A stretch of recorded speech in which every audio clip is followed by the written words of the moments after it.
8-year-old Michael Lurie is among the missing. The Coast Guard says Lurie and 2 other employees of Business Express, a commuter airline based in Connecticut, took off on a training flight Saturday afternoon. A 30-foot section of their plane's tail reportedly was found 10 miles east of Block Island on Sunday morning. A second search party and salvage operation was set for today, but so far no survivors or bodies have been found. And coming up next on the evening edition, it's cold out there. Roberto will be along to tell us if any more snow will accompany the cold front. And also add for you this hour, some Long Island champagne makers are hoping to be the toast of the town this New Year's Eve. All of that story too. Stay with us. For winter joggers, for sleigh riders, for snowman makers, for dog walkers, ice skaters, construction workers, crossing guards, or whatever your outdoor needs may be. And find out why you don't have to be a skier. The liquor stores will be busy tonight and tomorrow, and News 12's Doug Gee tells us sales are pretty brisk at Long Island's own wineries.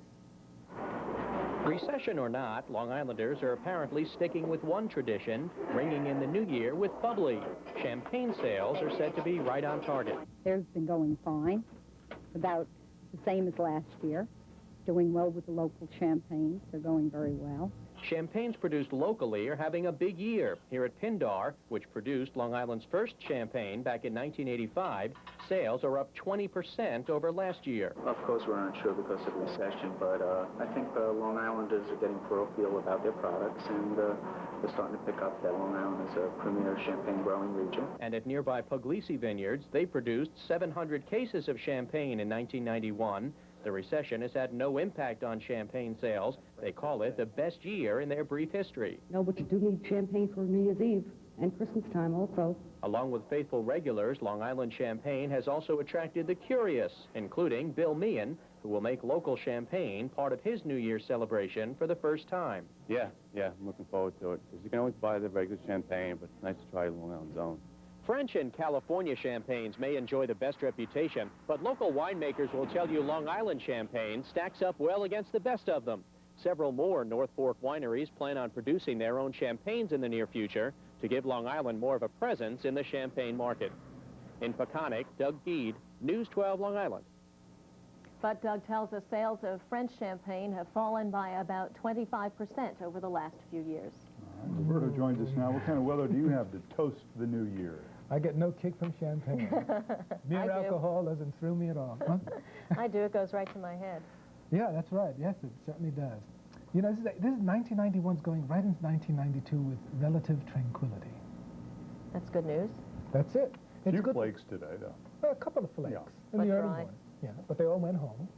Thank God. We don't want those guys on the road anymore. How you doing, ladies and gentlemen? Nice cold night, nice bright sunshine coming up for the next couple of days. Let's go to the old map and find out just why. Actually, things in Texas are clearing out. There has been a little bit of more rain there, and of course, even a half-inch of rain in any areas of Texas will create lots of problems. But of course, for us northeasterly breeze, the north is going to be absolutely gorgeous. We have a nice ridge of high pressure over New York State, so it's going to be sinking over the area in the next couple of days, and that means beautiful weather with nice azure skies, dry conditions, beautiful nights with the moon shining above us. What else do you want? It's really not till later on in the week that we have some system trying to make its way over the region, and sometime for Friday we could wind up with maybe a little bit of rain or sleet or snow for Friday. But what do you care about that? That's next year sometime, so we'll talk about that a little later on, right?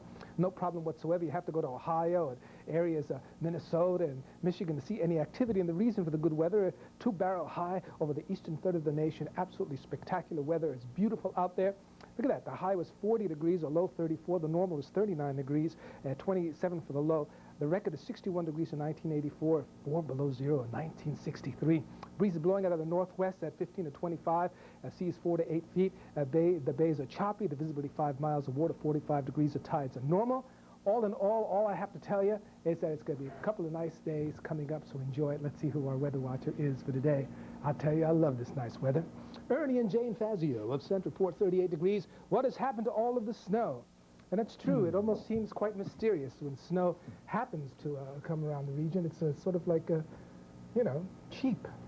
Couple of flakes, just like Scott said. Well, you'd like it to stick just a Yeah, little. you want to see it. So you can enjoy it for a day or so. Soon enough. Soon enough. Soon enough it will Right, give it happen. time. Yeah. We'll be cursing that snow. Right. Thanks, Roberto. Still ahead tonight as we continue for you on the evening edition, 2 former American hostages are laid to rest in Virginia. And a reunion of 2 D-Day veterans. Stay with us. News 12 Long Island, 24 hours every day.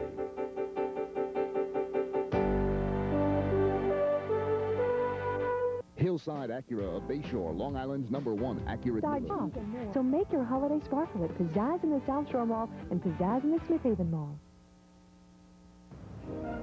Hello, my name is PSC Joe O'Brien, stationed here at Camp Red Cloud, Weejumbu, Korea. I'd like to say special greetings to my family, Long Island, New York, my father, my brother, my sister, aunt, cousin, and friends. Sorry I could not be with you at this time, but maybe next year.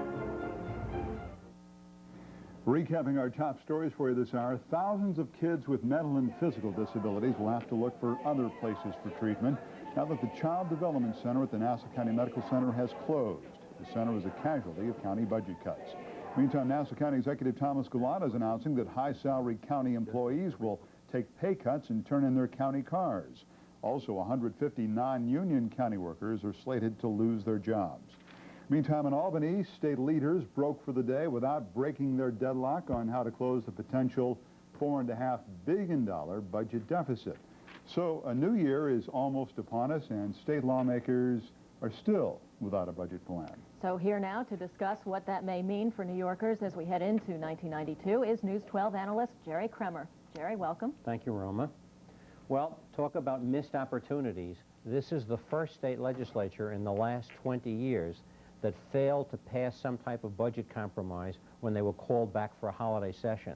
There have been 8 holiday sessions in the past, and in all of those cases, the legislature came back between Christmas and New Year's, resolved their problems, and didn't face those headaches going forward. Guess what? 1992 is upon us, and the $875 million deficit is still there, as is the $4 billion plus deficit for next year. And even though they didn't do anything now, they're going to have to face the music again in the next few weeks. Will they do it? No one knows. But by delaying any type of compromise on a budget for this year and next year's problems, they now push themselves into 92 when they've got to face not only budget headaches, but reapportionment, meaning new district lines for legislators throughout Long Island and the rest of the state. So what they've done is they've delayed the inevitable. They're going to have to deal with this year's deficit, which is major, as they did last year, oddly, in December, when they wiped out that deficit. They've got to deal with it sometime in January because someone else is watching, and it's not just the people at News 12. The bond raters, the people who decide what New York State bonds will be rated at, are going to make a decision very soon as to whether the legislature is serious or not about New York's fiscal problems. Those bond raters will come up with a rating which could put New York State in the position of having bonds which are equal to junk bonds, a pretty sad status. It's 1992, it's upon us, and the legislature is going to have to deal with the problem sooner than they think. They can't push it off. The last deadline's April 1, and if they're still dealing with this year's deficit on April 1, they're in big trouble. You got to wonder what they're thinking. They're certainly not making it any easier on themselves. Well, I think the Cuomo candidacy sort of made the Senate decide that they weren't going to do anything for Mario Cuomo to help him with his problem, and possibly even free him up if they had a budget solution after Cuomo announced that he wasn't running. So what they've done is they said, we're not going to help Mario in any way, shape, or form. In the meantime, they made problems for themselves. Were they gearing up to blame him, do you think, had he decided to run? Well, there's no question that there would have been a separate leg of the campaign, and that would have been what Mario Cuomo has done for New York, and of course it would have been a negative campaign. Now they're stuck with this problem, and there's no way out of it. Any prediction when we'll be out of this mess? My sense is in late January they will probably deal with the $875 million deficit.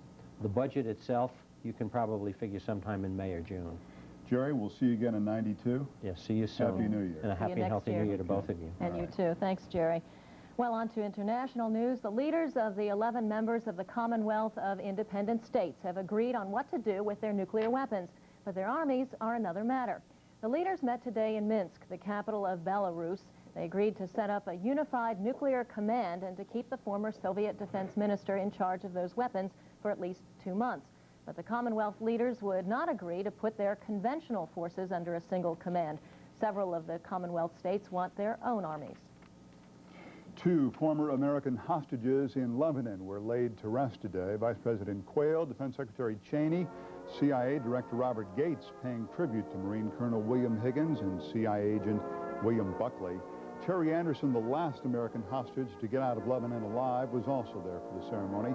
Higgins and Buckley received full military honors. Bill and Rich are at last home, now to be forever at rest in the soil of the land they love. God bless them both and give them eternal peace. Ceremonies today for Higgins and Buckley at Arlington National Cemetery. President Bush says he is going to remind America's Far Eastern trade partners that free trade is a two-way street. The President left Andrews Air Force Base this morning for a 12-day trip to Australia, South Korea, Singapore, and Japan. Mr. Bush's goal is to turn the tide on trade imbalances, especially with the Japanese. The President says America must expand trade and open up foreign markets to American goods in order to generate jobs here at home. Have you run into somebody lately that you haven't seen in a long time? Well, it happened today for 2 Long Island men in the strangest of ways. Here's more in my report. The second week picked up, and the third week was just excellent for everybody. That's Long Island businessman Al Kotlier talking about holiday sales the day after Christmas at a Smith Haven Mall store. This is retired businessman Seymour Beserman of Massapequa. He was watching the News 12 report at home that night. And I yelled to my wife, I know that guy. He was in my outfit. Channel 12 called me, and I couldn't just relate the name.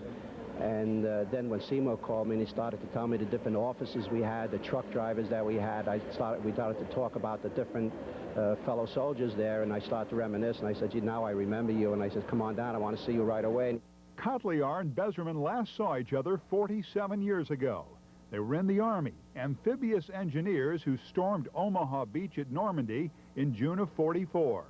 A British warship flying the Supreme Commander's flag brought General Dwight D. Eisenhower to the beachhead. You are about to embark on a great crusade, he had told D-Day assault troops. Kotliar was first ashore, part of a special brigade formed 2 months before D-Day. The biggest problem was the brigade, the German brigade that was on top of the hill that was giving us a lot of problems. And Beserman would follow a day later. Hellhole. Bodies. But that's past. Let's forget about it. Kotliar and Beserman grew up in Brooklyn. They didn't know each other then or realized that after the war, they would move near each other on Long Island. We lived in the same town of Massapequa. But we never ran into each other. We never ran into each other. He lived only about a half a mile away from each other. We never ran into each other. For how many years? 30 years. I'm there 32 years. 32 years, right. And our kids went to the same high school, et cetera, et cetera. But now, through News 12, this surprise reunion, a holiday treat to treasure. It's just a wonderful feeling. On to a good year now. Is that wild? Yeah, I guess they have a lot of catching up to do. Yeah. That's incredible. 47 years. Nice to know we could aid in the reunion. But to believe that they lived in Massapequa for 30-some-odd years. Didn't know it, and their kids probably knew each other, but they didn't. Yeah, couldn't figure it out. Great story. Thanks. Well, when we return, everybody, a holiday party for Nassau County's foster children. And in sports, well, the playoff party is over. The Jets packed to go home. Bob Wolf will be here with the sports.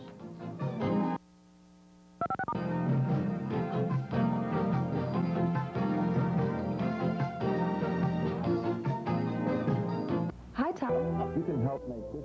1991. You can't imagine how glad I am to see you. My life has been taken away. I am going to go on. I'm going to beat it. Pride in the friends who stood with us in the crisis.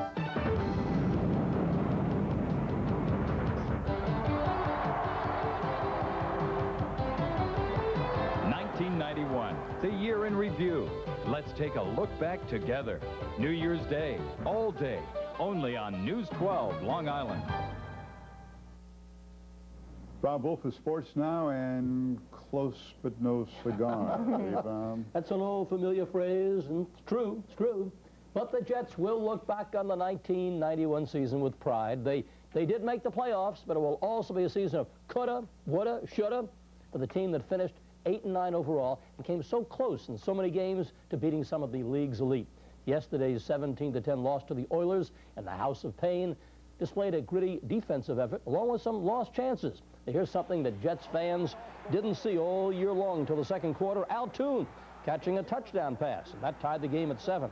Warren Moon threw for 2 touchdowns, both to Ernest Gibbons. This one made it 14-7.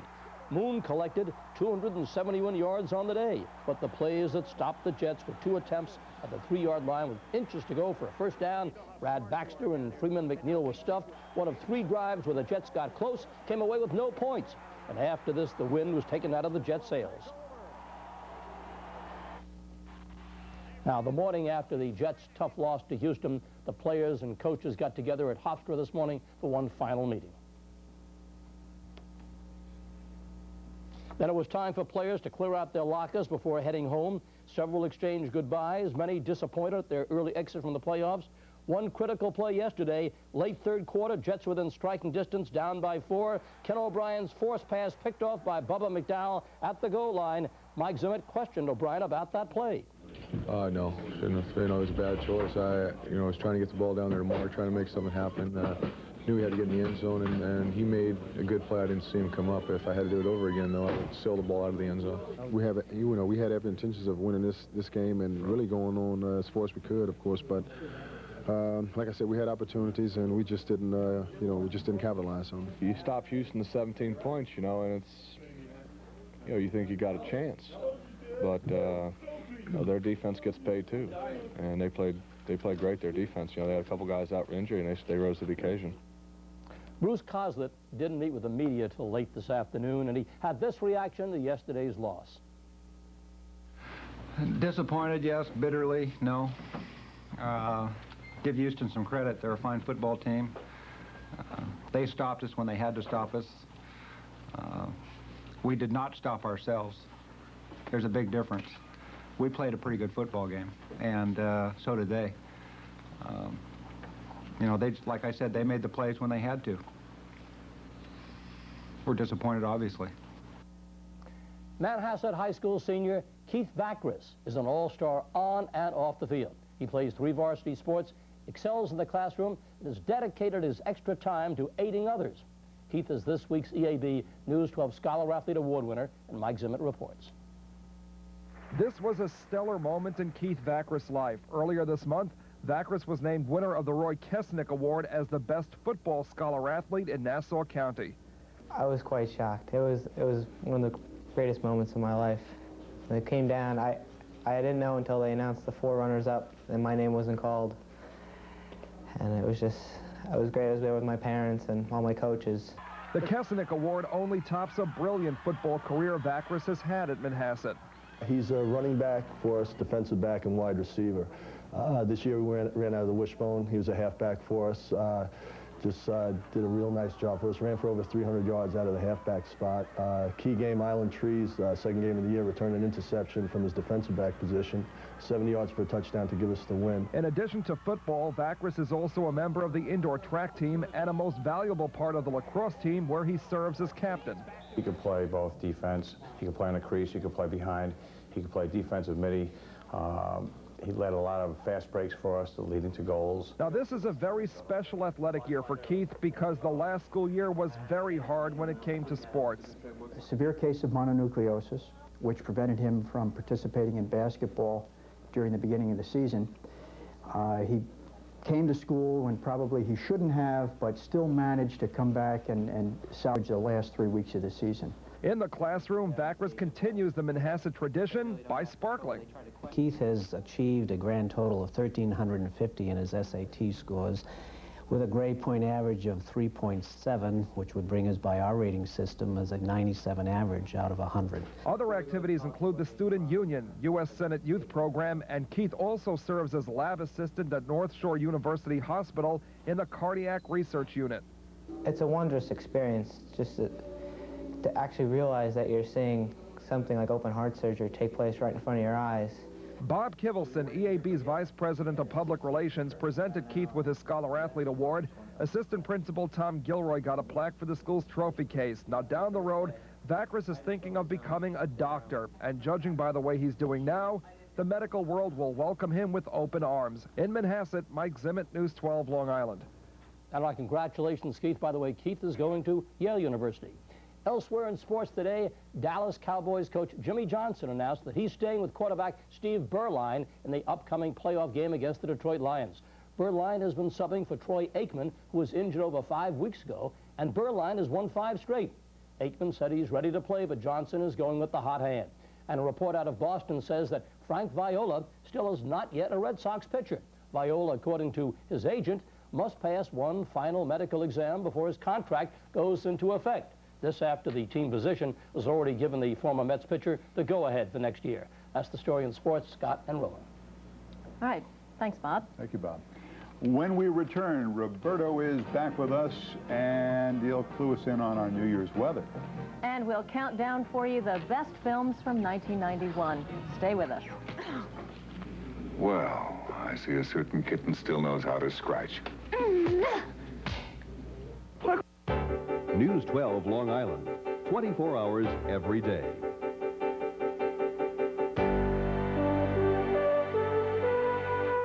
Arista Lighting Factory Outlet is celebrating the grand opening of our newest location in Farmingdale. Buy direct from our factory outlets and save money on lighting fixtures and accessories. You'll save because Arista makes their lamps right on the premises. Why pay retail? Arista offers factory outlet prices to the public on lamps, Tiffany's, mirrors, lighting fixtures, and lampshades. Take advantage of our grand opening savings at all 3 Arista Lighting Factory outlets. 99 Marcus Boulevard, Hop Hog, 60 West Main Street, Patchogue, and now at 90 Gaza Boulevard in Farmingdale. The deals are still here. Tri-County Flea Market continues its huge discount savings into the new year. Tri-County has everything, from toys to furniture to clothing and records, all at unbeatable prices. Why buy anywhere else when you can buy at Tri-County and save? Beat the recession with price and selection right through the new year. More goods are arriving each day as Tri-County returns to regular store hours with the best prices on anything and everything. Beat the recession. Come to the Tri-County Flea Markets in Smithtown and Levittown today. Get the PC Advantage. Audio. Video. Computers. Fax machines.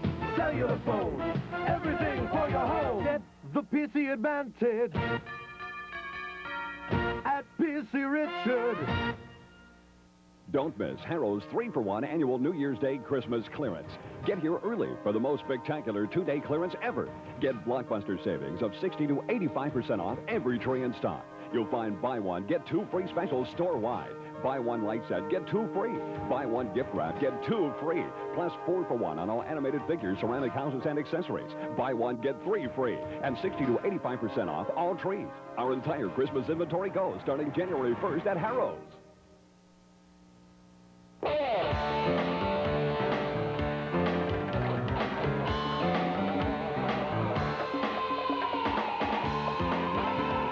Violent gusts continue to...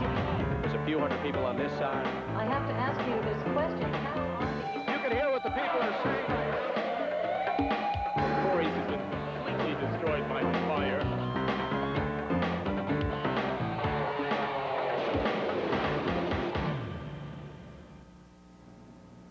Roberto preparing to say goodbye to 91, hello to 92.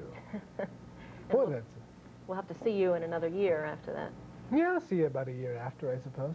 That's a hell of a vacation. Oh, God, it's amazing, but no snow. The kids want snow, I want snow.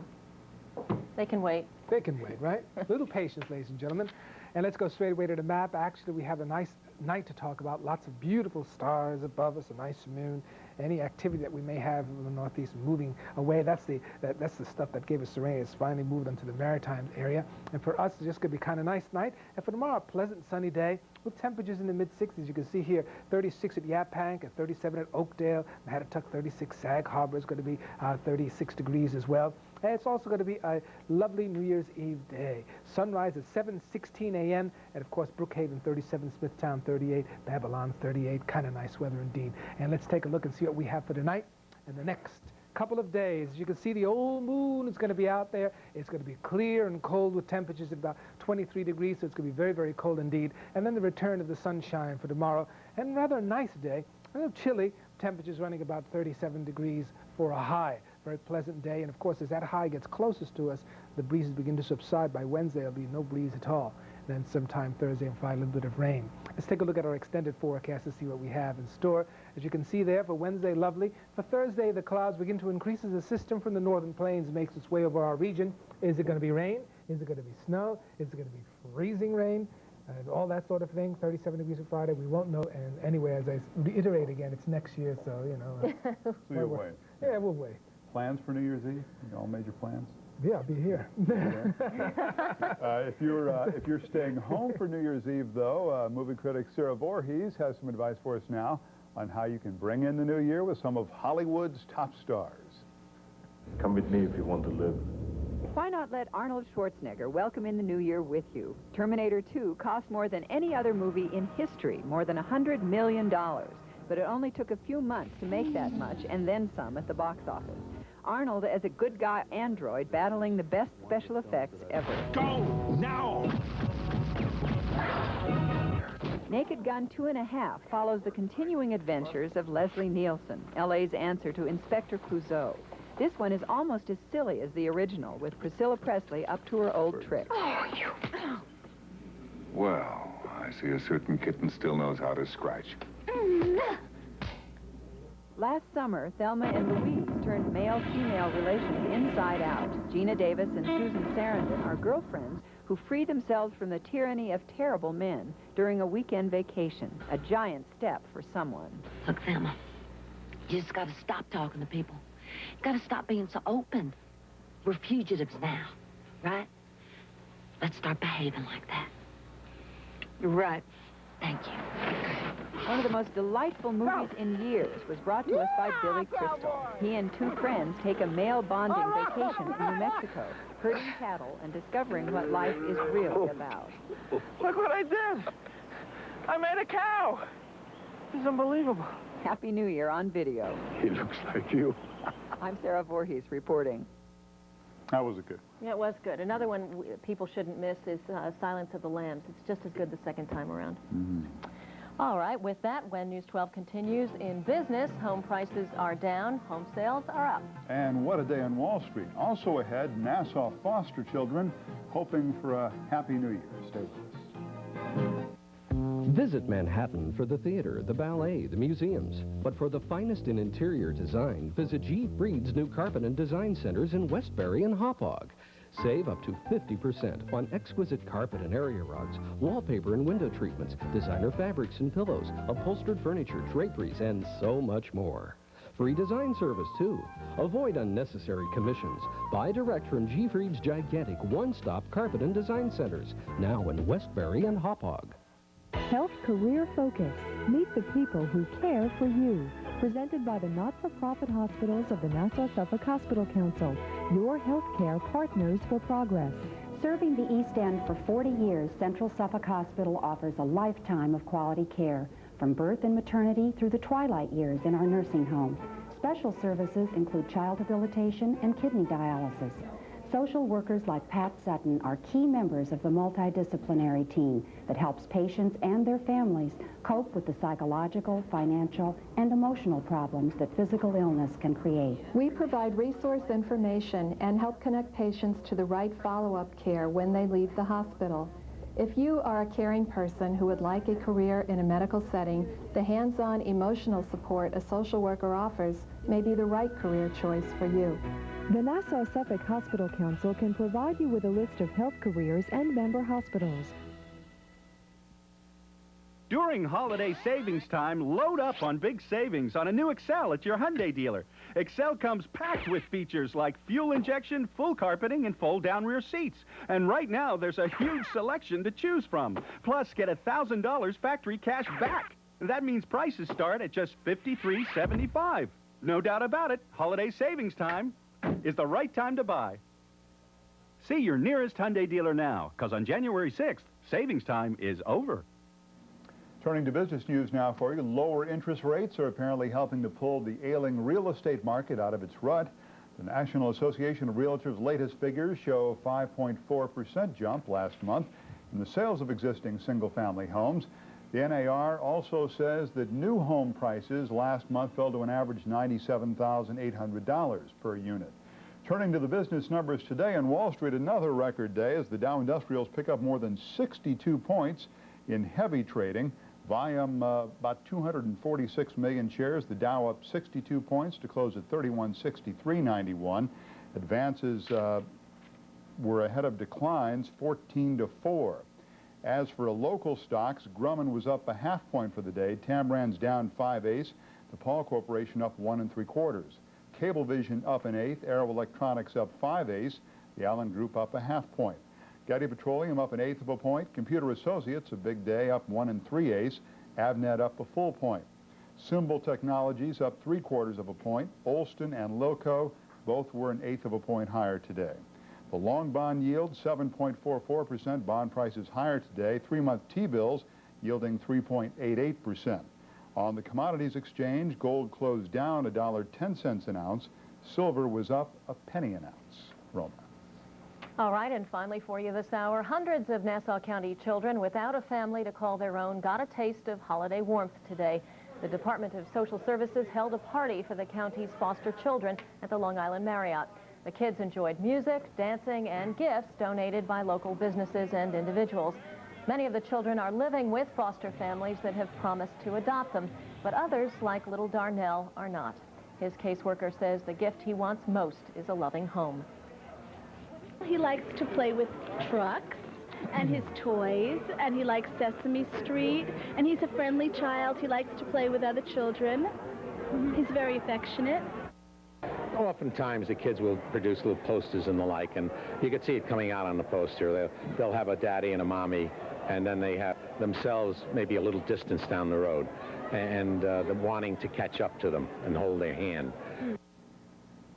Now, anyone interested in adopting Darnell or another Nassau County foster child can call the Department of Social Services at this number, 535-5570. Again, 535-5570 to adopt a child. What a tremendous gift that would be. That is our news this hour. Thanks for joining us. I'm Scott Feldman. And I'm Roma Torrey. Stay tuned. More news continues.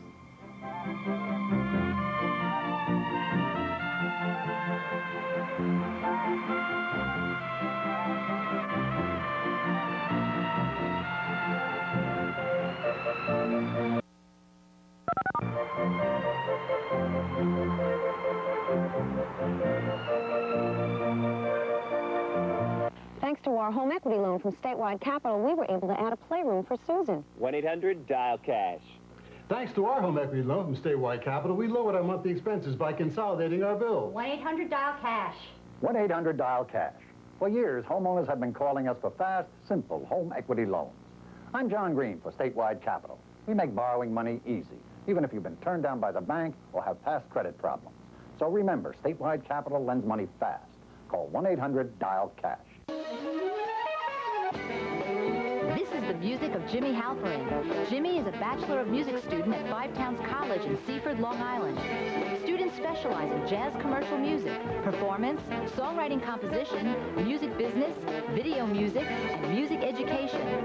Study in their 24-track recording studio and receive instruction from nationally prominent musicians and record company executives. So call Five Towns College and make music your life.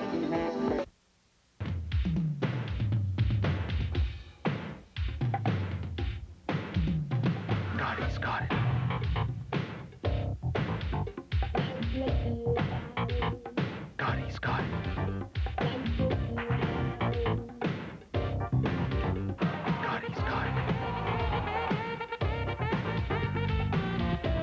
He's got it. Gotti's Contemporary Furniture Designs, Farmingdale.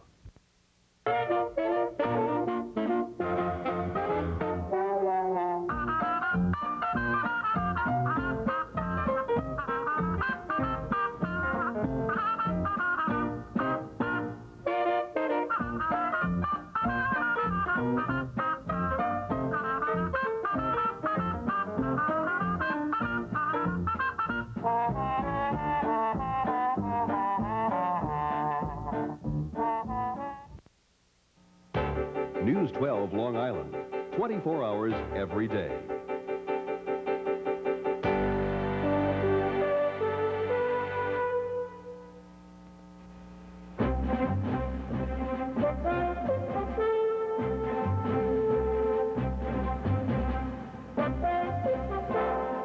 Montauk in the east to Great Neck in the west. News about Long Island for the people of Long Island. 24 hours every day. This is News 12 Long Island. And now, the night edition. The new year is not starting off a happy one for some Nassau County employees. Almost a quarter of the county's non-union workforce won't be welcoming in 1992. County Executive Thomas Gallotta today announced 150 workers will be laid off, and he said that some of the county's highest paid employees will also have to bite the budget bullet. News 12's Patty Ann Brown has more.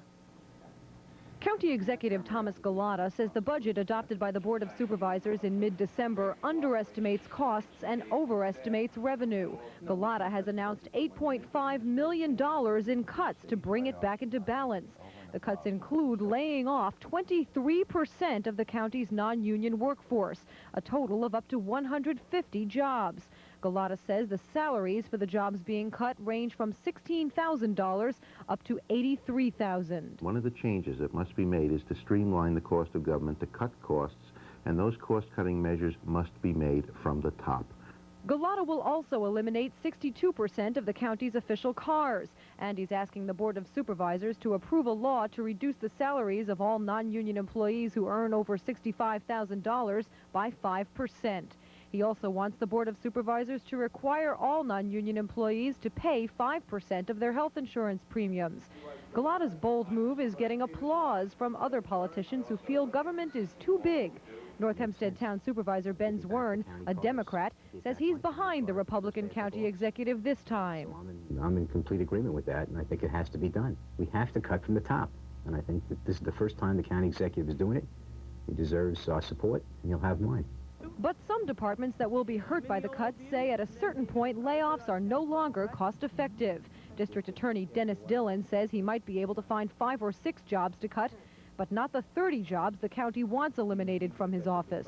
We have to staff the courts. We have to have a certain number of assistant DAs in all the courtrooms so that the judges can work, so that criminal cases don't back up.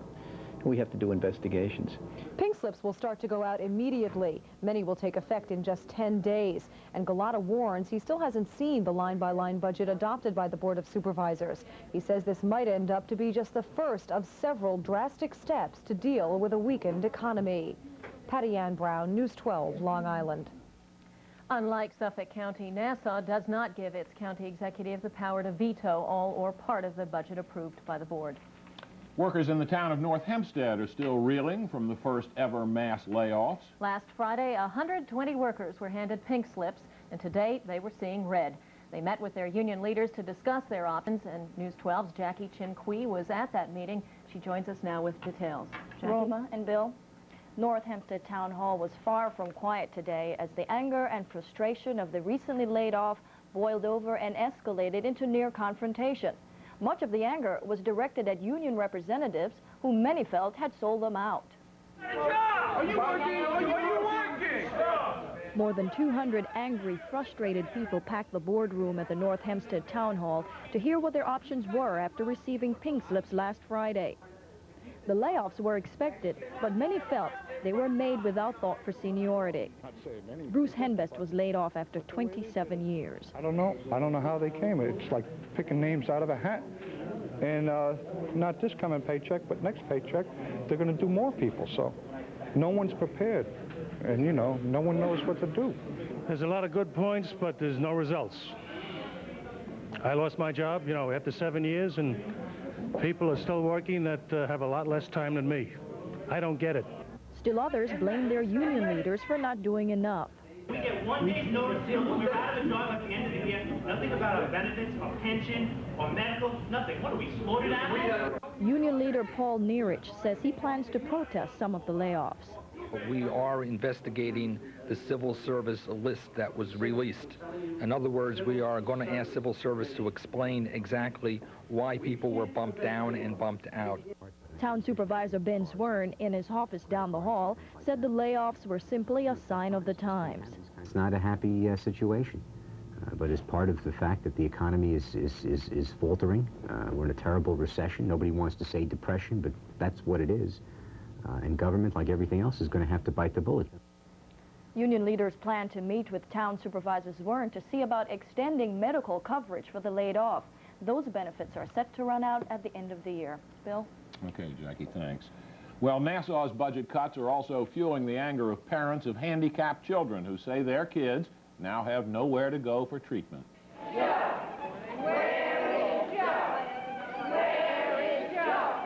About 100 of those parents rallied today outside the Village of Hempstead Town Hall to show their outrage about the closing of Nassau's Child Development Center. That center was operated at the Nassau County Medical Center in East Meadow. The demonstrators say they blame the County Board of Supervisors for closing the center and leaving their children without proper medical care. It's going to be very difficult for them because they do need that program on a weekly basis. We go there twice a week for physical therapy for them every Monday and Wednesday. Has it helped them in the past? Oh, yes. They've progressed tremendously within the last 5 years. It's unfair. These children should have their CD center. They're going, my daughter's going there for 6.5 years. These people here are great. Why take these doctors and these nurses away from our children? It's unfair. The protesters were chanting, "Where's Joe?" referring to Nassau's presiding supervisor, Joseph Mondello. Meanwhile, budget headaches continue to weigh heavy on the minds of lawmakers up in Albany. Governor Cuomo, Assembly Speaker Saul Weprin, and Senate Majority Leader Ralph Marino met in the Capitol today, but apparently made little progress.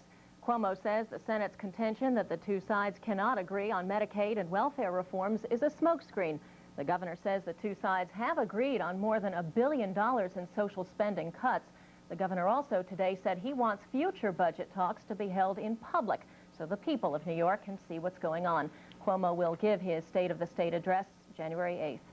And when the governor does give his State of the State, he's likely to mention the cost of education. It is a sore subject for SUNY leaders right now, complaining that the budget deficit is costing them about $180 million. That's what the legislature wants SUNY to cut out of its budget this year.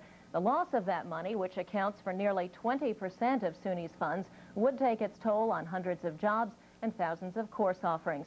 Earlier, I spoke with SUNY's chancellor about the cuts and the future. It's a very deep worry for us all, and I think we're at a point where the continuation of SUNY as we've known it is very much in question. What do you mean by that? What can we look forward to? Well, the continuation of SUNY as a, for example, as a research centers, the Stony Brook and UB, Albany, Binghamton, the health science centers, which have already made such enormous strides in this past decade, catching up to the public university world that has had a century head start on SUNY. And that's the kind of enormous catch-up of which I think New Yorkers were all very, very proud that without question gets put at jeopardy because it's so reputationally based. What about the students throughout all of this? Are you planning to announce another tuition hike? They've already seen an $800 increase this past year. I do have to be honest, and I have been, that if we're looking at tuition cuts in the vicinity of 130, 150, or even more millions of dollars, that with those kinds of cuts, there is no question that tuition will have to bear some portion of that burden. We're talking about a potential decimation of whole departments, and courses would be eliminated, not to mention the increase of class sizes. Would you yourself send your own children to SUNY schools? Well, I think it's a good question, and and I think the fact that some campuses will continue, as I'm sure they will, to build up certain departments is very encouraging. Part of the problem is getting from where we are to where we will be. There can be a smaller SUNY. A campus that now has 10,000 students can have 8,500 students. What about the quality? It's tough to get here from there, and I think there will still be a quality SUNY that will emerge through all of this pain. Now, it's likely to be an uphill battle for SUNY's chancellor. The state's deficit has reportedly earned it the third worst credit rating in the country. And one analyst says if the state borrows any more money this year, its credit rating could drop even further. Tough times. Yeah, it's not going to get much better, I'm afraid. Coming up next on the night edition, a lover's dispute erupts into violence in Valley Stream. And more complications surrounding the Long Island Pet Cemetery trial. That next. Stay with us. Time really does a number. For only $199.95. That's just half price. So come on in. For half price, we'll paint the whole car. Arista Lighting Factory Outlet is celebrating the grand opening of our newest location in Farmingdale. Buy direct from our factory outlets and save money on lighting fixtures and accessories. You'll save because Arista makes their lamps right now at 90 Gaza Boulevard in Farmingdale. A Suffolk County police officer is dead following a car accident on the Northern State Parkway. Police say 46-year-old Charles Sweeney was driving westbound on the parkway when he ran up on the grass and struck a tree just past the Round Swamp Road exit shortly after 5 p.m. Police and state troopers are still investigating the cause of the crash. It wasn't immediately clear if the officer was on duty at the time of the accident. He was driving an unmarked police vehicle. Sweeney was a mechanic supervisor who had been with the department for 23 years. A task force is investigating the deaths of 8 people who were crushed to death at a basketball benefit game in Manhattan over the weekend. Officials of Mayor David Dinkins' task force want to know how the stampede at City College in Harlem could have been prevented. A deputy mayor said today that the call for an ambulance to go to a celebrity basketball game at the college was mistakenly canceled, delaying by 8 minutes the arrival of medical help.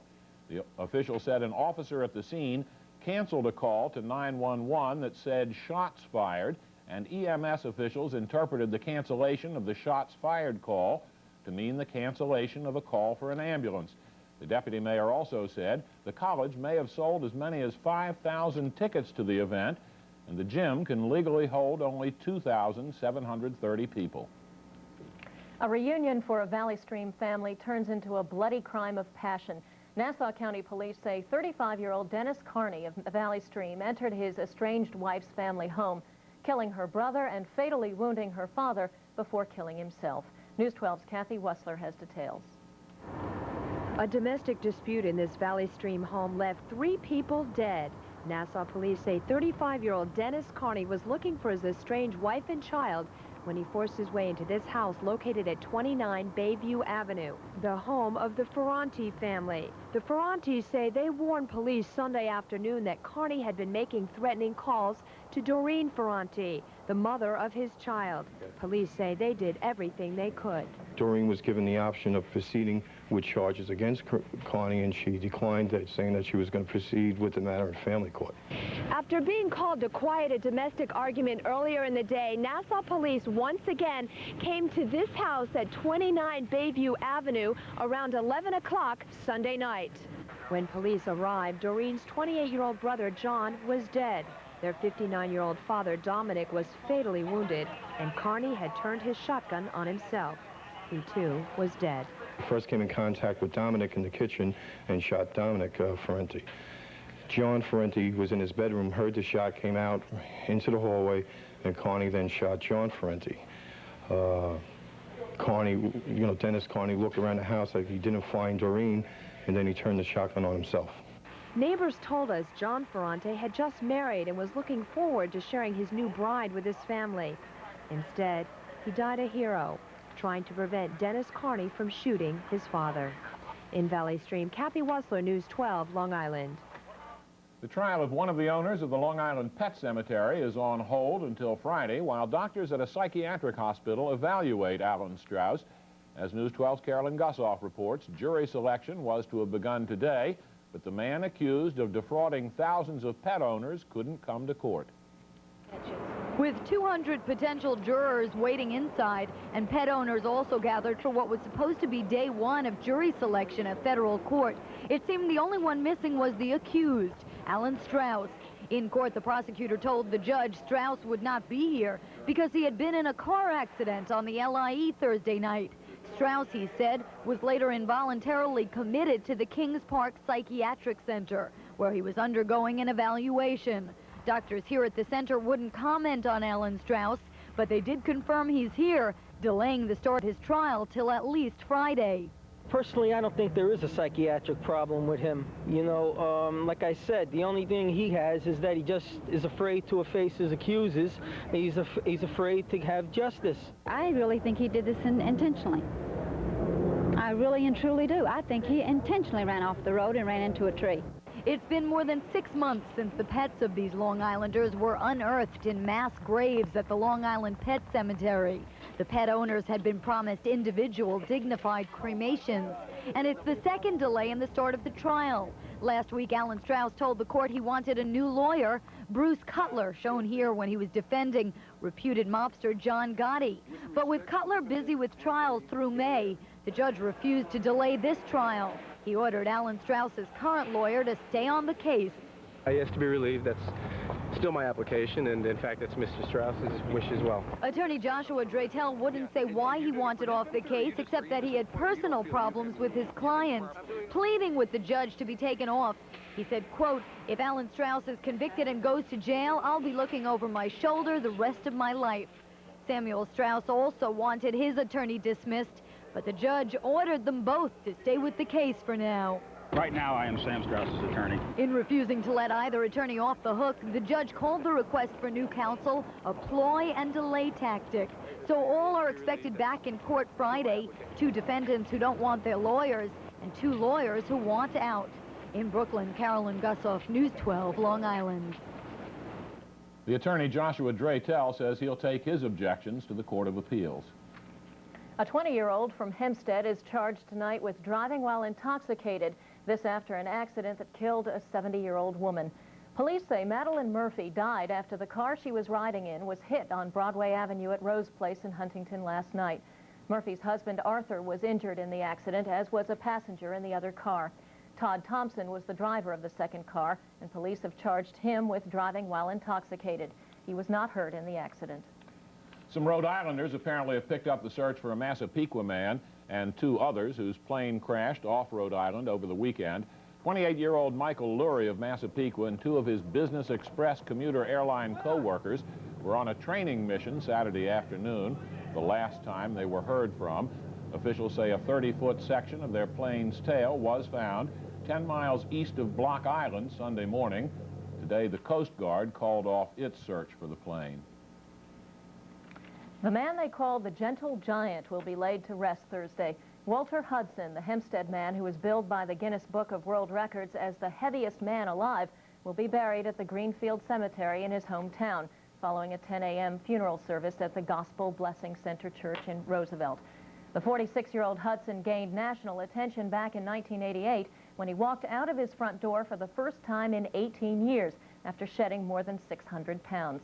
Hudson gained nearly all of that weight back this year and recently tipped the scales at about 1,125 pounds. Hudson died of a heart attack Christmas Eve. Up next on the night edition, Roberto will be along to give us a peek at the first weather conditions of 1992. And some time is bought for an historic Long Island inn. Stay with us. With comfort, convenience, and reliable service. Quality, value, service, selection. That's what made Allwood Furniture the Tri-State's fastest-growing furniture chain. A knowledgeable professional sales staff. Over 300 sets to visit one of Allwood Furniture's superstores today. Allwood Furniture, the Tri-State's fastest-growing furniture family. Tonight, the Ketchum Inn Foundation is a step closer to saving a Long Island landmark from the wrecking ball.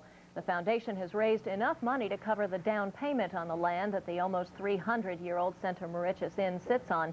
Their deadline to buy the land is tomorrow. They hope to restore the inn and set up a museum, but there's a problem. The foundation needs money to cover the subsequent payments on the land. Now, if you'd like to help, you can call the foundation at 878-1591. Well, Roberto's here now to tell us what sort of weather will be greeting the new year. Roberto? Cold? Is that what that means? I don't know. Translate that? Either that or I'm warm. I don't know what's going on. Ketchum, that's Jefferson slept there, I think. Tom Jefferson really? slept there. You're an historian, too. Yeah. Well, you know, You know what's going to happen? This is such an easy forecast because we have nothing but sunshine and beautiful weather for the week. Makes your job kind of boring, doesn't it? I think so, yes. Well, give it a try anyway. I will. Thank you very much. Ladies and gentlemen, we're very, very fortunate indeed. The situation actually in Texas is ameliorated somewhat. Systems have moved out of that area, and of course the swelling of the Colorado River, we don't want problems there. They've had lots of problems, no question about it. But for us, it's very simply a story of 2 areas of high pressure over the eastern third of the nation, and that's what's giving us the beautiful weather. Big high over New York State just sliding down across the mid-Atlantic in the next couple of days. Each day, for example, when you get up in the early morning hours, there'll still be a breeze blowing out of the north. And finally, that'll subside in the afternoon. By Wednesday, it'll be very, very tranquil as the high will be completely near us. Now, of course, there is a system out in the Rockies sort of try to make its way toward us, but that's not till Friday. And at that time, I think finally we'll wind up with either a combination of rain, snow showers, or sleet. We're going to have to wait a while to see what happens with respect to that particular system. And you have to go down to West Virginia to see any activity, and of course, way out off the coast of New England to see any light activity as well. For us, very clear, bright, beautiful stars above us, absolutely gorgeous, and there are the reasons, the two areas of high pressure, just giving us beautiful weather indeed, and we have to really wait for that low to really develop and come across the country, avail itself of some of that Gulf moisture before any activity actually we'll see over the area. So there again, there it is, still in control, keeping the stuff to the north of us, south of us. Good weather indeed, and I'll be back a little bit to tell you what I think we will do for the weekend, okay? Roma? Bill? Thank you, Roberto. Keep it dry. Okay. Well, folks, when we come back, the newly formed Soviet republics meet to decide on their future. And a grim chapter in American history ends as the last 2 American hostages are laid to rest. Coming up.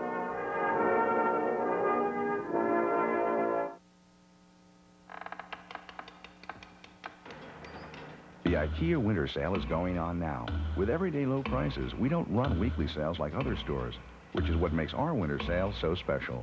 We're doing a big spring cleaning to make room for our new spring merchandise with up to 50% off on selected items throughout the entire store. We're even open New Year's Day. If you miss it, you'll have to live with that all winter long. Hillside Acura of Bayshore, Long Island's #1 Acura dealer, has the new line of Legend coupes and sedans for $91. Hillside comes at you with the Legend and the complete line of Acura Integras starting at $12,410. Plus, the Legend lease program is being held over for a limited time, so now's the time to lease.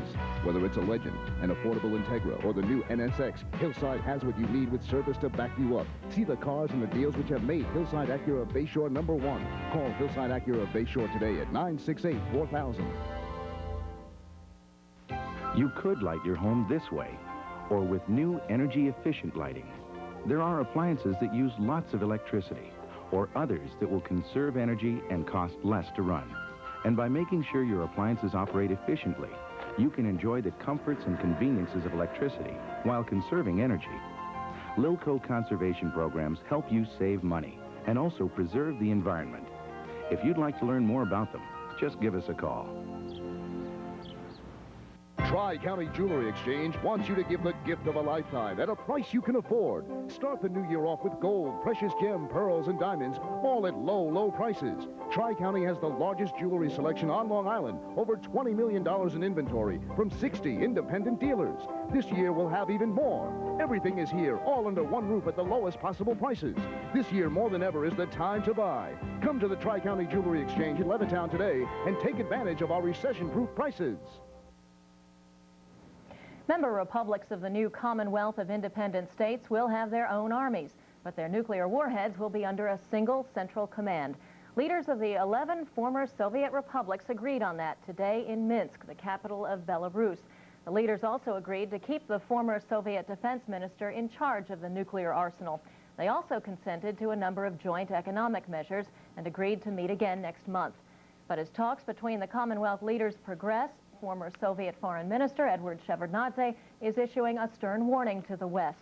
In an Italian newspaper, Shevardnadze says the West should be scared stiff by the status of Soviet nuclear weapons. He says it is possible that those weapons could fall into the hands of a, quote, paramilitary group. Edward Shevardnadze isn't the only world leader who's worried about the events in the new Commonwealth of Independent States. Other heads of state are also closely monitoring the situation in what was the Soviet Union. Here now to discuss these issues is News 12 analyst, retired Army Colonel Frank Creighton. Colonel Creighton, welcome back to News 12. Thank you, Roma. Let's talk about this warning from Mr. Shevardnadze. Should we have reason to be worried, and what could we possibly do about it? Yeah, Roma, I think it's a well-taken warning, and I believe that there's probably a great deal more concern in Washington, especially in the intelligence agencies, in the National Security Council, than we've actually seen evidenced in public by our leaders about the actual control. And for that reason, I think the Bush administration has attempted to send a team over there, a nuclear arms control team, in January to facilitate in any way we can the continuation of control and the actual disarmament of the nuclear weapons. What specifically could happen? I mean, what are the scenarios here, a paramilitary group? What are we talking about? Well, I think that Shevardnaze's statement may have been somewhat overdone. I believe he has reason, based on his falling out of favor, to not want to shed good light on the existing changes that have taken place, the democratic reforms, for example, on the one hand. On the other hand, we do have the remnants of a very tightly controlled, a very sophisticated, a very highly secure organization that Yeltsin has taken over. Even though he's the president of the Republic, the Russian Republic only, he did move into Moscow and take over the Ministry of Defense. He took over the Ministry of Foreign Affairs and the KGB Central. Now, these are the apparatus that have to control, and in fact do control, the nuclear organizations. So I'm confident that at this time there probably is very good central control of these weapons. What kind of scenario are you worried about then, or concerned might take place? What I see coming out of the meeting today is a continuation of a breakup of the former Soviet Union. In other words, all the centrifugal force of the creation of new sovereign states, independent republics, appear to be continuing. It appears we have only a delay in breaking up the rest of the armed forces. Many of these nuclear weapons are small, tactical nuclear weapons that go along with conventional forces. It's not really clear what they intend to do with them, or whether they in fact are under strict central control and will remain so as the nationalist elements, such as we see the violence in Georgia, where National Guard elements using some of the existing military capabilities are in fact in civil war. If this process continues in other republics, there is a great risk that some of these weapons will be taken. Concern that in the throes of a civil war, someone in deep trouble militarily might turn to some sort of tactical nuclear weapons within the Soviet Union. I think that's the most possible of scenarios, Bill. Would that necessarily spread beyond the borders of the Soviet Union, or what would we fear about that? As I indicated before, I think the borders are a great potential danger area, both from the standpoint of pre-existing conflict over border disputes with other nations such as China and Iran, but also because of those other nations may see opportunity where they're dealing with a relatively unarmed republic, whereas before they were dealing with a very powerful, strong Soviet Union. And there may be some adventurism that takes place that could start border conflicts. Yeah, it could be unstable there. Thank you very much. Thanks. You're welcome, Bill. Colonel Frank Creighton. President Bush has begun the first leg of his Far Eastern visit, a trip he says he hopes will turn America's trade deficit around. The president will travel to Australia, Singapore, South Korea, and Japan during the 12-day journey. Before leaving from Andrews Air Force Base today, Mr. Bush said he plans to remind America's trading partners that free trade is a two-way street. Let me make very clear the focus of this trip. My highest priority is jobs, and I want us to build a foundation for sustained economic growth and an ever-increasing supply of good jobs for American workers. Here at home, all of us are concerned about our sluggish economy. One way to get this economy growing again is to open up markets abroad for American goods and services. A team of American business leaders is with the president to offer counsel and advice. And also today at Andrews Air Force Base, 2 Americans whose lives were lost in Lebanon received the highest tribute from their country. Marine Colonel William Higgins and CIA Agent William Buckley received full military honors. Vice President Dan Quayle, Defense Secretary Dick Cheney, and newly appointed CIA Director Robert Gates, along with the last American to get out of Lebanon alive, Terry Anderson, attended the ceremony. Bill and Rich are at last home, now to be forever at rest in the soil of the land they love. God bless them both and give them eternal peace. Higgins and Buckley were buried today at Arlington National Cemetery. Memories were shared here on the island. 2 Army veterans together when the beach was stormed at Normandy were together again today after 50 years. News 12's Scott Feldman was there for the reunion. The second week picked up, and the third week was just excellent for everybody. That's Long Island businessman Al Cotlier talking about holiday sales the day after Christmas at his Smith Haven Mall store. This is retired businessman Seymour Beserman of Massapequa. He was watching the News 12 report at home that night. And I yelled to my wife, I know that guy. He was in my outfit. Channel 12 called me, and I couldn't just relate the name. And then when Seymour called me and he started to tell me the different offices we had, the truck drivers that we had, we started to talk about the different fellow soldiers there, and I started to reminisce, and I said, gee, now I remember you, and I said, come on down, I want to see you right away. Cotlier and Beserman last saw each other 47 years ago. They were in the Army, amphibious engineers who stormed Omaha Beach at Normandy in June of '44. A British warship flying the Supreme Commander's flag brought General Dwight D. Eisenhower to the beachhead. You are about to embark on a great crusade, he had told D-Day assault troops. Cotlier was first ashore, part of a special brigade formed 2 months before D-Day. The biggest problem was the brigade, the German brigade that was on top of the hill that was giving us a lot of problems. And Beserman would follow a day later. Hellhole. Bodies. But that's past. Let's forget about it. Cotlier and Beserman grew up in Brooklyn. They didn't know each other then or realized that after the war, they would move near each other on Long Island.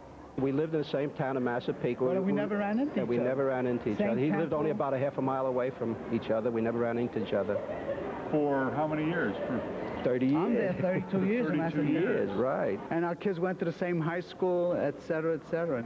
But now, through News 12, this surprise reunion, a holiday treat to treasure. It's just a wonderful feeling. On to a good year now. Scott Feldman, News 12, Long Island. When News 12 continues, a woman accused of starting a deadly fire is freed from prison. And a fatal fire at a chicken processing plant results in steep fines. The story coming up.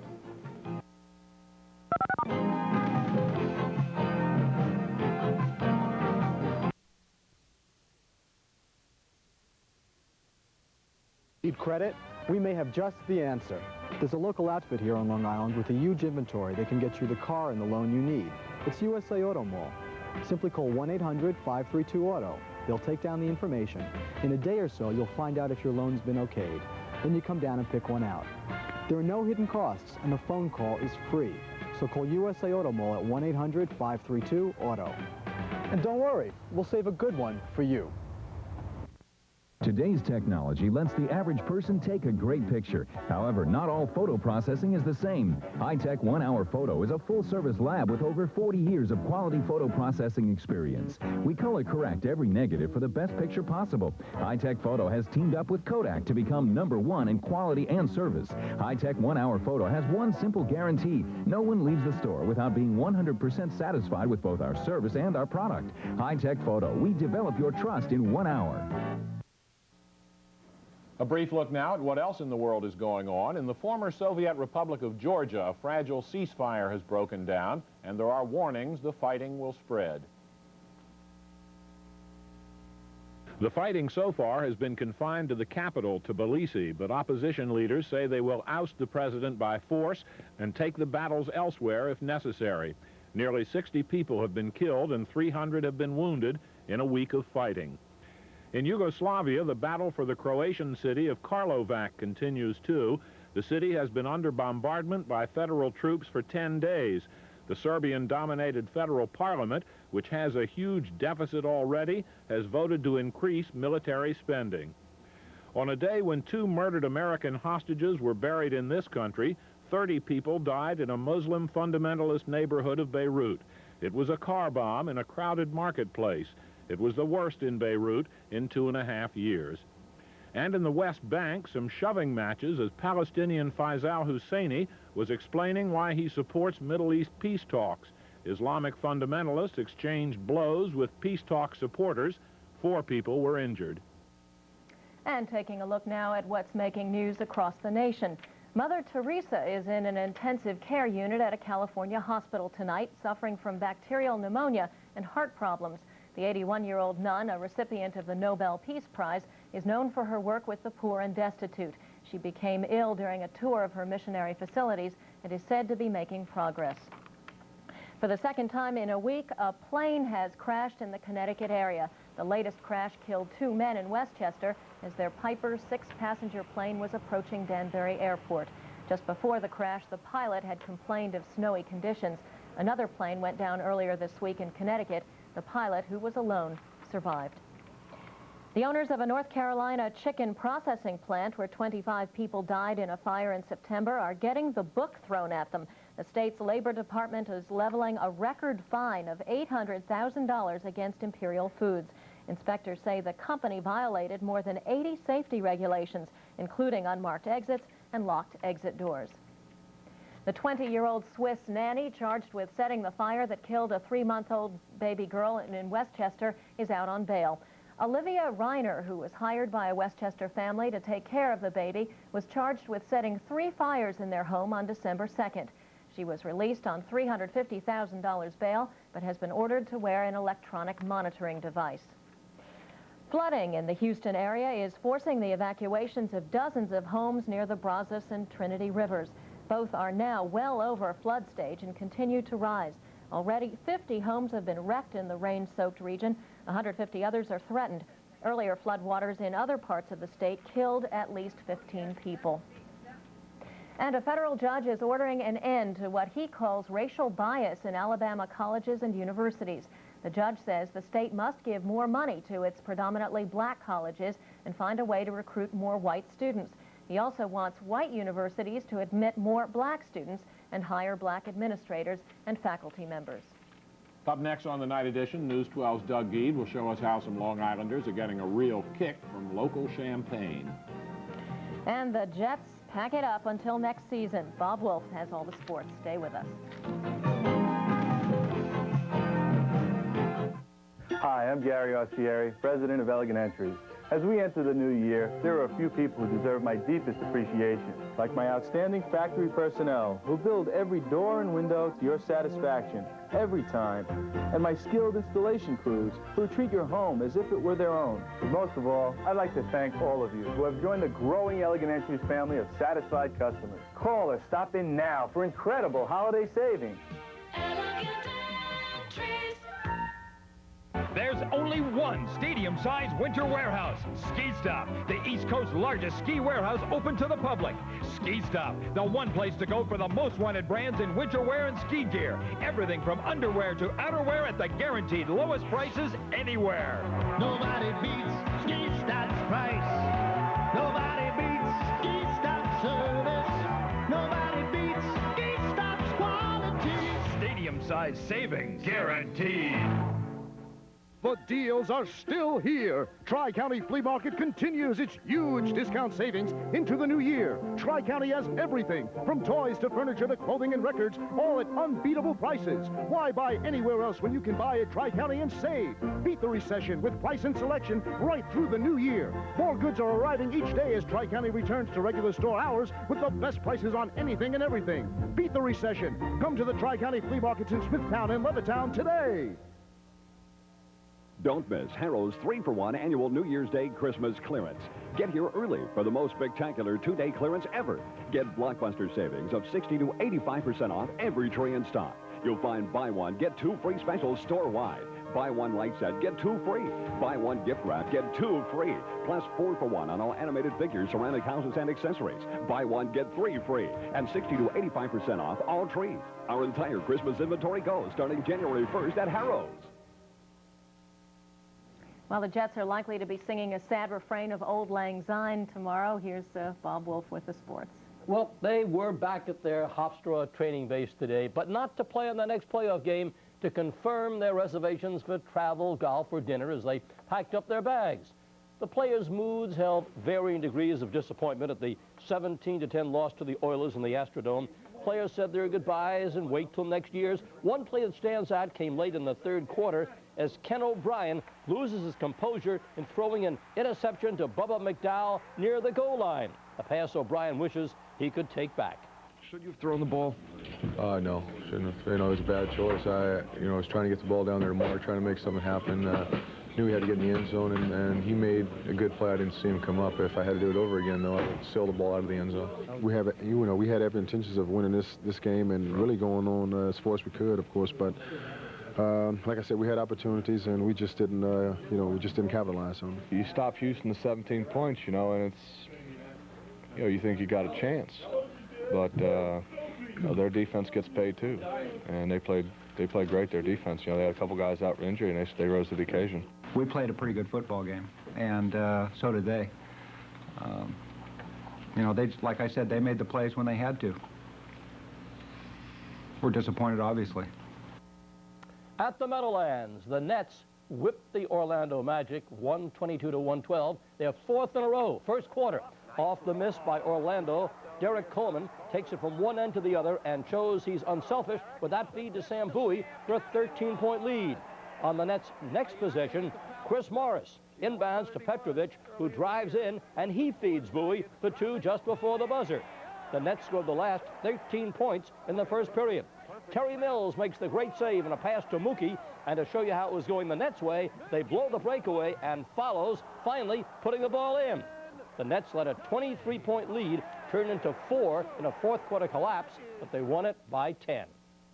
This week's EAB News 12 Scholar Athlete Award winner is Keith Vacris from Manhasset High School.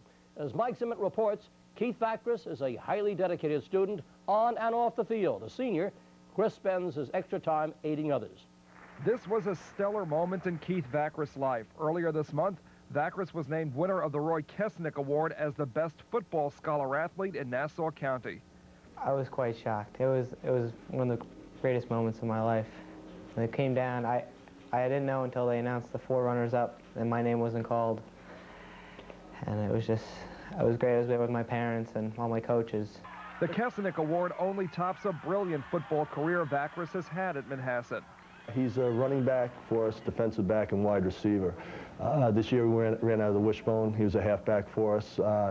Did a real nice job for us. Ran for over 300 yards out of the halfback spot. Key game, Island Trees, second game of the year, returned an interception from his defensive back position. 70 yards for a touchdown to give us the win. In addition to football, Vacris is also a member of the indoor track team and a most valuable part of the lacrosse team where he serves as captain. He could play both defense, he could play in the crease, he could play behind, he could play defensive midi. He led a lot of fast breaks for us, leading to goals. Now, this is a very special athletic year for Keith because the last school year was very hard when it came to sports. A severe case of mononucleosis, which prevented him from participating in basketball during the beginning of the season. He came to school when probably he shouldn't have, but still managed to come back and salvage the last 3 weeks of the season. In the classroom, Vacris continues the Manhasset tradition by sparkling.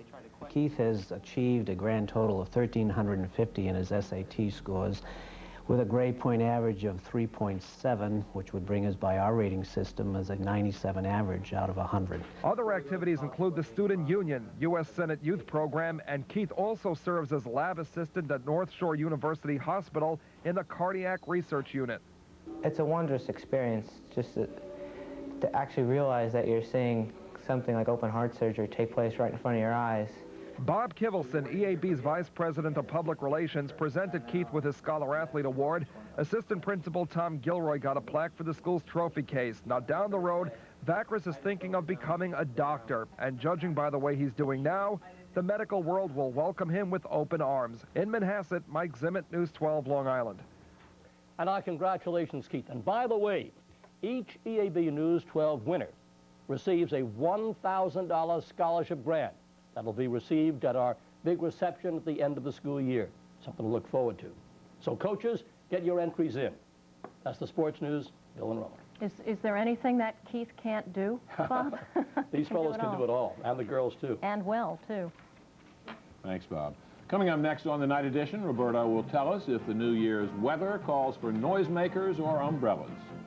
And our Doug Geed tells us how Long Islanders are breaking out the local bubbly in record numbers. Stay tuned. Time magazine called him the master funny man of the age. Now, for the first time ever, the legendary king of comedy and music is captured on video in the best of Victor Borge. Pardon me, madam, are you laying eggs? Recorded live, this collector's edition of Priceless Comedy is a must for every Victor Borge fan.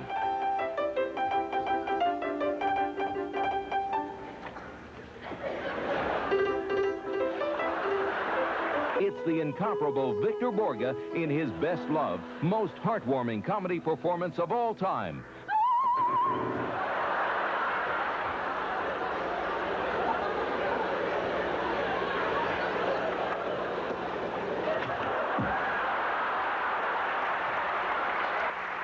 The best of Victor Borge on VHS is only $19.95 plus $3.95 postage and handling. To order your personal copy, you must act now.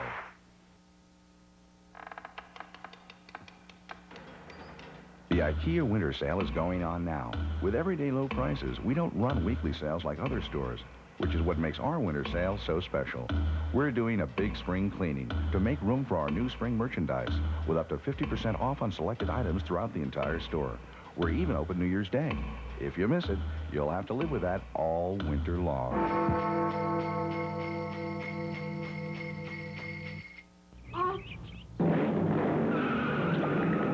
Now there's a new Stainmaster carpet that handles foot traffic like never before. New Stainmaster Extra Light. It stays beautiful longer. Only from DuPont. You'll find DuPont Stainmaster carpeting and everything else for a beautiful home all under one roof and all at direct savings when you visit the G. Fried Carpet and Design Centers in Westbury and Hauppauge. In business news, a French bank now owns controlling interest in the movie company that gave us Gone with the Wind and The Wizard of Oz. A Delaware judge turned MGM over to the French bank. Meanwhile, lower interest rates led to a sharp jump in the number of home sales last month. The figure was up almost 5.5%. In the business numbers, another record-breaking day on Wall Street. The Dow Industrials picked up more than 62 points today, closing at almost 3164 in heavy trading. Nearly 246 million shares changed hands. Advances led declines almost 14-4. Gold lost $1.10 an ounce, and gold picked up a penny. More champagne is consumed on New Year's Eve than any other night of the year. And at East End wineries, they're popping the cork in celebration. As News 12's Doug Geed tells us, some local vineyards are reporting their best year ever. Recession or not, Long Islanders are apparently sticking with one tradition, ringing in the new year with bubbly. Champagne sales are said to be right on target. They've been going fine, about the same as last year. Doing well with the local champagnes. They're going very well. Champagnes produced locally are having a big year. Here at Pindar, which produced Long Island's first champagne back in 1985, sales are up 20% over last year. Of course, we're unsure because of the recession, but I think Long Islanders are getting parochial about their products, and they're starting to pick up that Long Island is a premier champagne growing region. And at nearby Puglisi Vineyards, they produced 700 cases of champagne in 1991. The recession has had no impact on champagne sales. They call it the best year in their brief history. No, but you do need champagne for New Year's Eve and Christmas time also. Along with faithful regulars, Long Island Champagne has also attracted the curious, including Bill Meehan, who will make local champagne part of his New Year's celebration for the first time. Yeah, I'm looking forward to it, because you can always buy the regular champagne, but it's nice to try Long Island's own. French and California champagnes may enjoy the best reputation, but local winemakers will tell you Long Island champagne stacks up well against the best of them. Several more North Fork wineries plan on producing their own champagnes in the near future to give Long Island more of a presence in the champagne market. In Peconic, Doug Geed, News 12 Long Island. Roberto's back with us now to take a look ahead toward the weekend. Roberto? Bubbles, champagne tickling my nose already here. My. After work, though. Yeah. How are you? Are you ready for a nice week of weather? Yes, I am. But are you sad because of no snow on the ground? No, not sad, no. We have plenty of time for snow. I think we'll forget about that. I could wait for that one. I know. The kids, they want the snow. I'm a kid in my heart. I want snow. But we're not going to get snow. We're going to get lots of bright sunshine. I'll show you why as we head on over to the old map and show you what's going on. If you see the area of high pressure over the northeast and the one down south, you can't do anything, see? These guys are protecting us for any inclemency that may exist to our west. As a result of that, we're really talking about really nice weather for the next couple of days. Although we do have a little system that's going to come out of the Plain States sometime on Friday. Now, will it be rain? Will it be freezing rain? Will it be snow? Will it be sleet? Will it be, well, I'll tell you one thing. I don't know what it's going to be, but it's going to be something. It's going to happen sometime on Friday. And since that's next year, as I said before, we won't have to worry about it now. Nice clear night, very cold, down to only 22 to 23 degrees to the early morning hours. So you have to wear a big overcoat for tomorrow. Lots of bright sunshine, nice days, azure skies, dry conditions, low dew points, kind of neat. And there it is again. A lovely New Year's Eve day. Sunrise at 7:16 a.m. with temperatures in the upper 30s at Brookhaven 37, Babylon 38, Smithtown 38, East Hampton 37 degrees. On that note, ladies and gentlemen, let's see what we have in store for the morning hours and the afternoon hours as well. A cold sunshine of only 23 degrees to begin the day, a frozen sun above us, as you can imagine. And it doesn't really change that much in the afternoon. Again, a chilly sun. And, of course, a temperature of 37 degrees. Let's take a look at our extended forecast and see if there's any change in this picture. Aha! I see it there for Friday. Rain. But is it going to be snow? Will it be sleet? Will it be freezing rain? Will it be anything? Well, anyway, we have to wait for that anyway. Of course, it's so far away, it could be nothing, right? Is there... Well, no, it'll be something. It will be something. But we don't know just of what type. Is this what's affecting the Texas area? Is it? Actually, that same system is coming by and may give a little rain to Texas, and they don't want any more of that stuff. So maybe our misery is their relief. Well, it's something like that. We could stand to sacrifice a little for them. Well, that makes soaked. sense. That makes absolute sense to me. It's getting worse all the time. I know. Let's dig ourselves out of this one. Thanks, Roberto. Okay, right. Well, finally this hour, some young Long Island children were treated to a day of fun and gift-giving today in Uniondale. The Department of Social Services threw a party for Nassau's foster children at the Long Island Marriott. The kids danced, ate plenty of food, and opened gifts provided by local businesses, individuals, and the hotel. Many of the children are already living with foster families that have promised to adopt them. But others, like little Darnell, aren't as lucky. He likes to play with trucks and his toys, and he likes Sesame Street, and he's a friendly child. He likes to play with other children. He's very affectionate. Oftentimes the kids will produce little posters and the like, and you can see it coming out on the poster. They'll have a daddy and a mommy, and then they have themselves maybe a little distance down the road, and them wanting to catch up to them and hold their hand. Now, anyone interested in adopting Darnell or another Nassau County foster child can call the Department of Social Services at this number, 535-5570. What That's an it. adorable child he is. He is. He's a cutie. Hope the best for him. That's it for this hour. Thanks for joining us. I'm Bill Zimmerman. And I'm Roma Torre. Thanks for watching. Stay tuned. More news continues.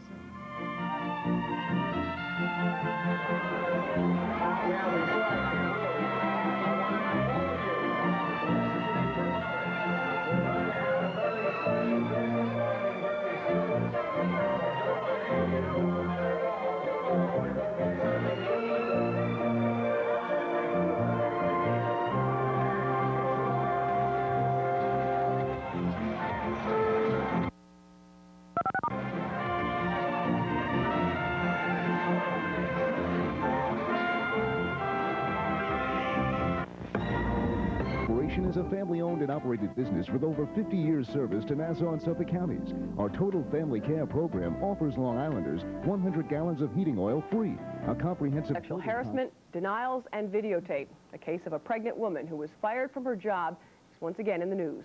Roma Torre covered the story 2 months ago, and Roma is back tonight with a follow-up for us. Roma? Right, Scott and Colleen. In October, I reported a story about a Brookhaven woman who says she was a victim of harassment while working at the Suffolk County Fire Academy in Yaphank.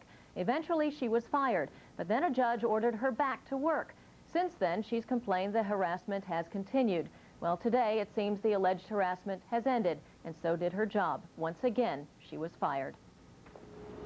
Kathy Ficken, a secretary who spent 10 years at the Suffolk County Fire Academy, is leaving to go to lunch for the last time this year. This year, and maybe forever. She was fired effective December 31st. I definitely feel like I've been mistreated and singled out and harassed until the point as to where I would quit. But since I didn't quit, they fired me. Until 3 years ago, she says she was a valued employee, considered by her former boss who wrote this letter to be the most productive of all the secretaries. But then a new boss, Chief Donald Manning, took over as executive director, and everything changed. By January of 1990, while she was 5 months pregnant with her 4th child, he fired her. I've had 4 children in the last 6 years. He didn't like to see me go and come back right back to my normal duties and have all my benefits and my position waiting for me. And as soon as he took over, I had people say to me, you know, as soon as he becomes the director, you're going to be out of here. And it didn't take that long of a period of time after that they were right. Are you saying that you think you're fired because you got pregnant too much? Yeah, I do. That sounds bad, but I do. When reached by phone, Chief Donald Manning refused to talk about the matter and instead referred us to the county attorney's office, who's handling the case. No one in the county attorney's office was available to discuss the case, but court documents obtained by News 12 indicate Ficken was fired because of alleged misconduct. The county cited 3 specific complaints: that she ate lunch after her lunch break, that she conducted private business during working hours, and that she stole a budget, all of which Ficken denies. After nearly 18 months, a judge ordered her reinstated with back pay. She returned in August of this year, but says she never received the back pay and was treated worse than ever, having been assigned to work in the building's basement. I'm not being treated the same as everybody else. I mean, I have different breaks compared to everybody else. I don't have a telephone. I don't have a desk. I have a table.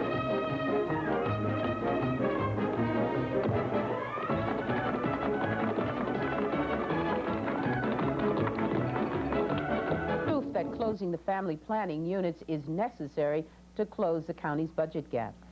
For the first time in decades, two-party government is alive and well in Nassau County. And now, with the swearing-in ceremonies out of the way, Nassau's 3 top Democrats held their first official meeting in North Hempstead's Town Hall. Roma Torrey was there. North Hempstead's Ben Zwern rolled up his sleeves. Bruce Nyman of Long Beach dressed comfortably, and Lou Yavoli of Oyster Bay arrived fired up. All 3 supervisors spent their first working day as Nassau's top Democrats talking strategy, and they wasted no time blaming the Republicans. For the last 2 decades in Nassau County, there has been no oversight, no independent review of the actions of government.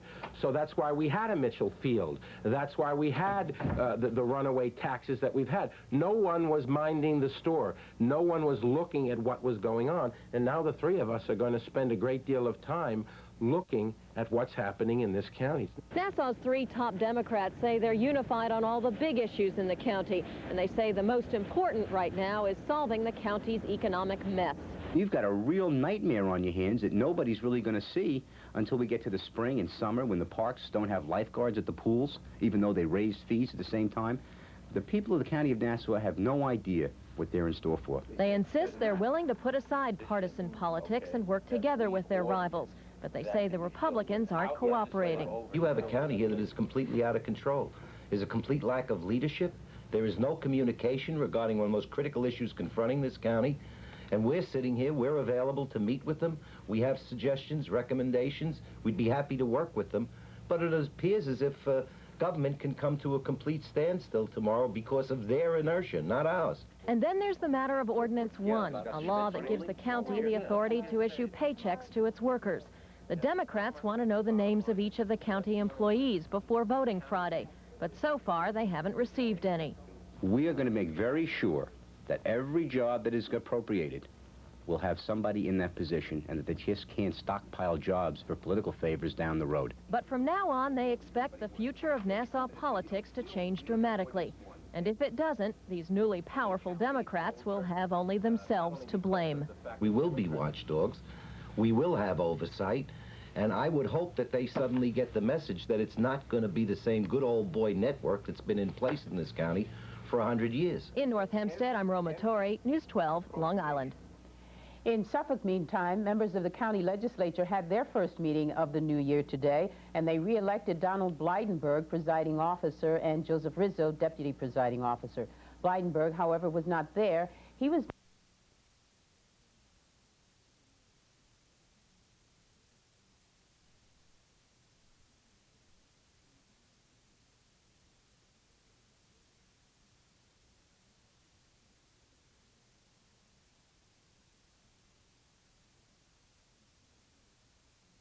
home for 18 years and wasn't ready to go then. Gregory walked out and Hudson stayed in.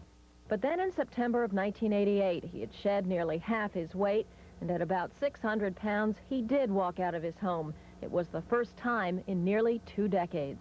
He stepped out, and the look on his face was, it was like a serenity. He was so excited. Without question, it had to be the highlight of his life. Hudson quickly became a symbol that if he could overcome such adversity, so could anyone else. A lot of people out there like me, my size and even bigger, and they're in a room just like I'm in a room, and nobody knows about it. So I figured if they see this, then they also would ask for help. He started a line of clothing and early last year began writing a journal. Released after his death, the world came to know a truly gentle, loving man who cared deeply that others should learn from his failings as well as his victories. When he died Christmas Eve of a heart attack, it took a forklift to carry his 1,100-pound body from his home for the last time. But his spirit, large like his frame, will no doubt live on. Walter meant something to fat America. He meant something to them. They cared about him, and he cared about them. Well, since Hudson's death, his family has done its best to prevent what they call a freak show, but unfortunately, because of all the schedule changes, they could do little to prevent a little bit of a mob scene here outside the church. Apparently, the family has abandoned the idea of getting bodybuilders to serve as pallbearers, but as far as we know, the funeral will remain as scheduled at 10 a.m. here at the Gospel Blessing Center Church in Roosevelt. That's where I am. Let's report back to Bill. I'm Roma Torrey. Okay, Roma, thanks very much. Well, rescue teams are hoping the new year will uncover the wreckage of a plane crash off the coast of Block Island.